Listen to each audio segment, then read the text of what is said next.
Сайн манай үзэгчдээ өнөөдрийн хүний эрх подкастын ээлж зочноор Монгол Улсын их сургуулийн хууль зүйн сургуулийн захирал доктор Амар Санаагааг ураад байна. Сайн байна уу? Сайн байна. Бидний урилгыг хүлээн авч хүрэлцээрсэн танд маш баярлалаа. Баярлалаа. Бас урьж оролцуулж байгаа та бүхэндээ баярлалаа. Бид нар өнөөдөр үндсэн хуулийг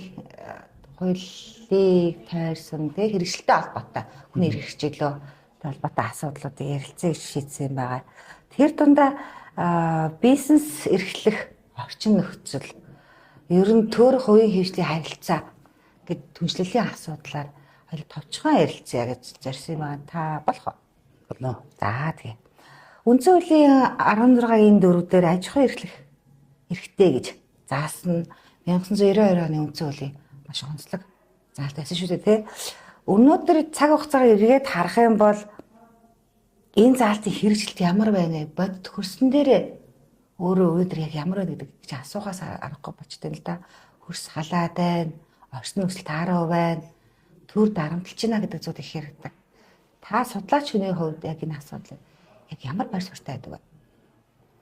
За, сонирхолтой асуулт. Ер нь яг үндсэн хуулийн буюу 1992 оны Монгол Улсын үндсэн хуулийн 16 дугаар зүйлийн 4 дахь заалтанд иргэн бүр хувийн аж ахуй эрхлэх эрхтэй гэж заасан байдаг. За, энэ заалтын цаад ач холбогдол юу гэхээр ерөөсөө иргэн бүр өөрөө өөрийгөө авч явах энэ эрх чөлөөг нь болгоё. Бусдын одоо үйл ажиллагаанд дэмжлэг үзүүлэхээр хэлбэл хөдөлмөрлөд явах сонголтыг өөрөө хийх юм уу? Эсвэл өөрөө эрсдлээ өөрөөд хөрөнгө санхүүгийн одоо тодорхой их усрыг бий болгоод тийм ээ. Ингээд өөрөө өөрийнхөө төлөө ажиллах юм уу? Бусдыг ажилуулах юм уу гэдэг энэ сонголтыг л хийх боломжийг энэ 16 дахь зүйлийн 4 дахь заалт өгч байгаа. Яг үүндээ бол одоогийн энэ нийгэмд бол хүн өөрөө өөрийгөө авч явах нь илүү чухал гэж харж байгаа. Өөрийнхөө төлөө хөдөлмөрлөдөг, өөрийнхөө төлөө бичээдэг бүтээлч хүмүүс бусдыг урайлан дуудаад нийгэмдээ хэрэгтэй ийм зүйлийг шинээр бий болгодог. Ийм одоо эрхл юм байгаа юм л да. Тэгэхээр энэ эрхийн ажил бүгдэл бол үнэхээр чухал. Зүгээр ерөнхий агуулгаар нь ингээ харах юм бол хувийн аж ахуй эрхлэх эрх бол үндсэн хуулийн дээр заагдсан байна. Энэ эрх болохоор бусад хуулиудаар дамжиж биелэлээ болдог. Тэр биелэлээ болоход иргэд маань аж ахуй эрхлэгч нар маань арилжаа эрхлэгч маань одоо энийг амьлуулдаг гэсэн үг. За тэдгээр аж ахуй эрхлэгч одоо арилжаа эрхлэгч хөдөлмөрлөж байгаа хүмүүс ч гэсэн энэ хувийн аж ахуй эрхлэх эрхийг нь одоо бодиттой болгоход дэмжлэг үзүүлдэг ийм учиртай. За хэрэгжилтийн хувьд бол нэлээд бас асуудлууд бол бий. Би бол энэ олон асуудлууд татвар өндөр байна гэх мэтэр ингээд олон зүйл ярьдаг боловч би арай нэг өөр өнцгөөс нь хэлье гэж боддог. Тэр юу гэхээр манай эрх зүйн тогтолцооны асуудал байна гэж бодож байгаа. Бид нар бол 92 оноос өмнө бол хувийн өмчтэй байхыг харж ирсэн.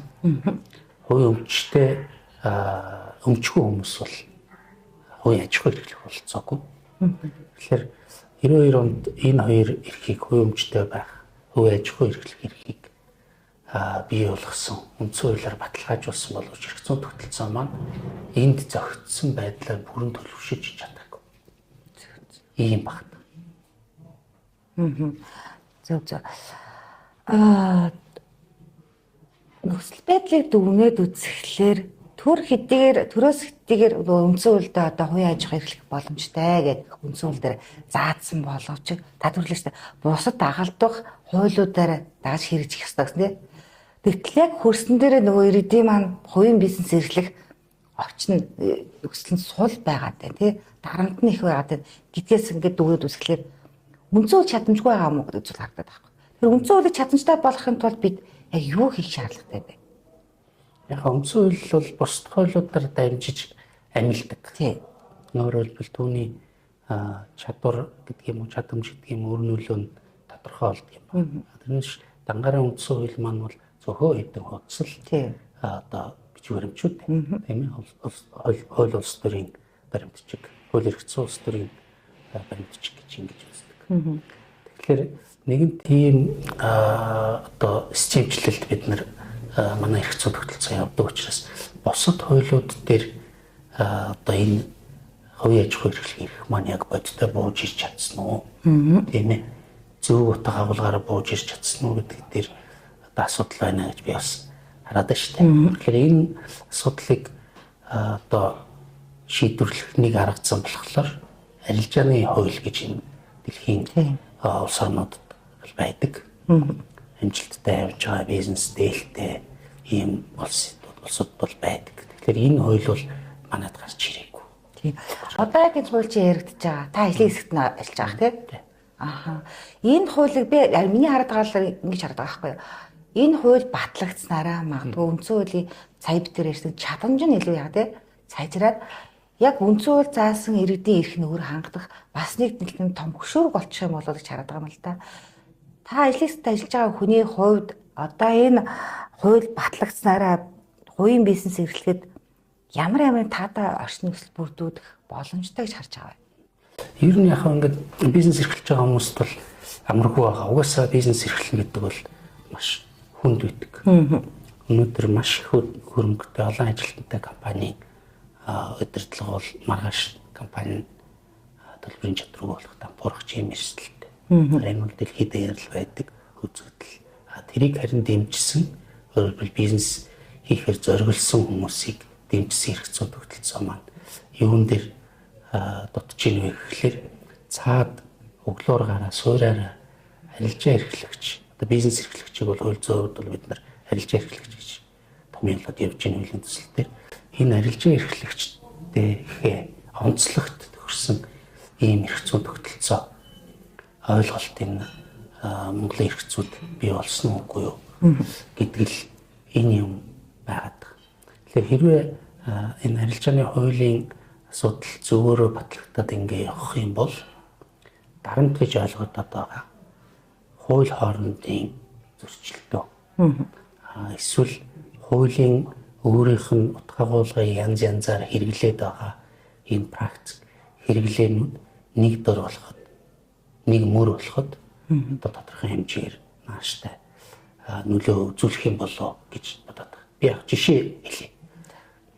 Одоо манай эрх зүйн тогтолцоонд бол иргэд хоорондын, компани хоорондын, хувийн аж ахуй хоорондын харилцаа бол гэрээ хэлцлийн замаар явдаг. Өөрөөр хэлбэл харилцан тохиролцоон дээр.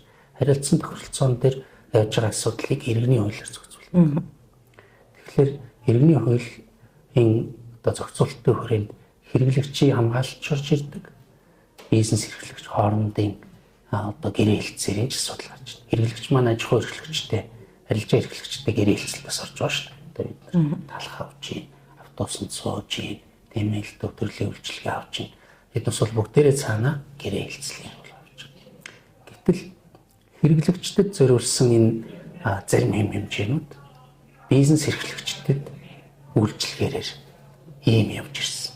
Сүүлийн 30 жил. Тэгэхээр уг мөн чанараараа бол хэрэглэгчийг хууль хамгаалдаг юм байна. Одоо давуу байдалтай аж ахуй эрхлэгчээс бизнес эрхлэгчээс ч юм.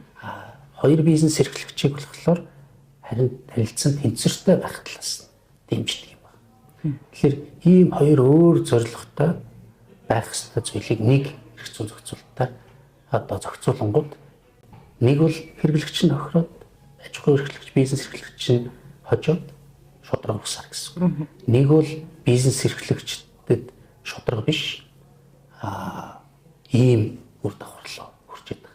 Тэгэхээр арилжаа эрхлэгчийг нь нэг тусдан зохицуулаад явъя. Би хоорондын харилцаа. Хэрэглэгч хоорондын харилцааг нь бол хэрэглэгч арилжаа эрхлэгчийн хоорондын яг тэр харилцааг нь бол өөр хуулиар зохицуулаад өөр ойлголттой хүрээд ингээ явъя гэдэг ийм л одоо шаардлагын үднэс энэ хуулийн төсөл эргэлдэж явж байгаа. Тухайн хууль хэр амтай байх гэсэгтэн тухайн салбар ч юм уу, иргэдийн ч юм уу төлөөллийн дуу хоолойг тусах нь маш чухал байдаг шээ тий.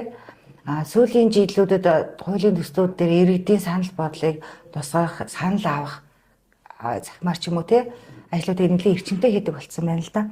Арилжааны тухай хууль дээр яг энэ бизнес эрхлэгчдийн саналыг тусах тал дээр хэр юутай ажиллаж байгаа, баланстай ажиллаж байгаа юм бол Яг энэ хууль ер нь хэрэгтэй юм уу үгүй юм уу? Ер нь бид нар одоо энэ хувийн аж ахуй эрхлэгч гэдгийг бол тусдан зохицуулах уугүй юу гэдгийг бол судалж эхэлсэн нь бол өөр 2016 оноос. за. Одоо 8 дахь жил, 9 дахь жил рүү гарах гэж байсан. Тэгэхээр нэлээд удаан хугацаанд бас болгоомжтой энэ асуудлыг судалж ирээд нэг 2 жил орчим ер нь хэрэгтэй юм уу гэдэг дээр тандсан.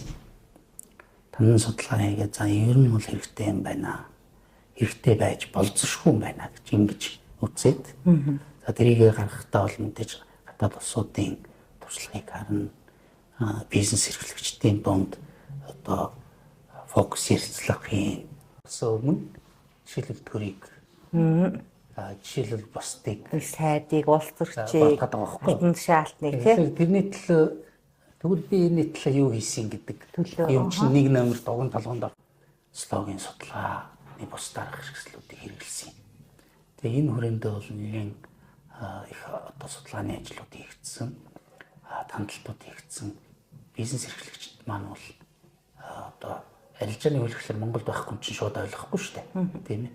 Ийм асуудлууд дээр хүндрэл байна уу? Энэ дээр ер нь ямар асуудал байна вэ гэдэг агуулгын хүрээнд цаагаараа тойруулаад асууад байсан юм байна. Тэгэхээр нэг төгрийн аргаар 1000 гаруй одоо аж ахуй нэгж өөрөө бизнес эрхлэгчдээс асуусан байна. Бас төгөр нь бол слогийн шинжилгээ ухаанаараа бол 1000 гаруй гэдэг бол маш өндөр тоо юм байна. Тэгэхээр энэ хүрээндээ бол тодорхой саналууд аваа явж исэн. Яг хэм хэмжээний түвшиндээ бол одоо бизнес эрхлэгчтэй яриад явж байгаа юм. За хуулийн төслийг хэдийгээр өргөн байрна гэсэн тооцоо байгаа юм бол за яг хуулийн төсөл бол тодорхой ихний драфтууд нь бол ажлын хэсгийн хүрээнд бол гараад явж байгаа. Гэхдээ өшөө сайжруулах бизнес эрхлэгчтэйгээ за хэрэглэгчдийн эрх ашигын үүднээс харах ёстой юм үнцгүүд бол байгаа.